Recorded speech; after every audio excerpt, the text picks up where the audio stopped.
যারা তোমরা চিংড়ি মাছ খেতে ভালোবাসো তাদের জন্য এই রেসিপিটি থাকলে আর কিচ্ছু লাগবে না, কথা দিচ্ছি।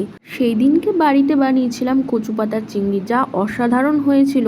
আমাদের বাড়িতেই কচু গাছ আছে, তাই সেখান থেকে কচু পাতা তুলে ভালো করে ধুয়ে কচু পাতাগুলোকে কেটে জলের মধ্যে সিদ্ধ করে দিলাম। আর এইদিকে মিক্সিতে সর্ষে, পোস্ত, কাঁচা লঙ্কা আর সামান্য জল দিয়ে পেস্ট করে একটা মশলা বানিয়ে নিলাম।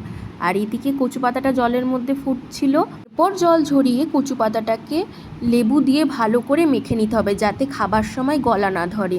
আর এদিকে আমি চিংড়ি মাছ নিয়েছি, চিংড়ি মাছের মধ্যে লবণ হলুদ দিয়ে ভালো করে মেখে নিয়ে কড়াইতে সর্ষের তেল দিয়ে চিংড়ি মাছটা ভাজতে ভাজতে দিয়ে দিলাম সর্ষে, পোস্ত, কাঁচা লঙ্কার পেস্টটা দিয়ে একটু ভালো করে নেড়ে নিতে হবে। তারপর আমি দিয়ে দিলাম সেদ্ধ করা কচু পাতাটা, যেটা আমি লেবু দিয়ে ভালো করে চটকে নিয়েছিলাম।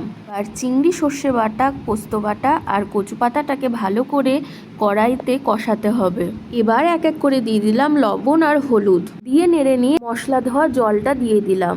রান্না করতে করতে জলটা একটু কমে গেলে দিয়ে দিলাম গরুর দুধ। তোমরা চাইলে ফ্রেশ ক্রিম বা দুধের সর দিতে পারো। আমি আর এতে জল দেব না। তারপর নামানোর আগে কাঁচা সর্ষের তেল আর কাঁচা লঙ্কা দিয়ে ঢেকে দিলেই তৈরি আমাদের কচু পাতা চিংড়ি। তোমরা অবশ্যই বানিও।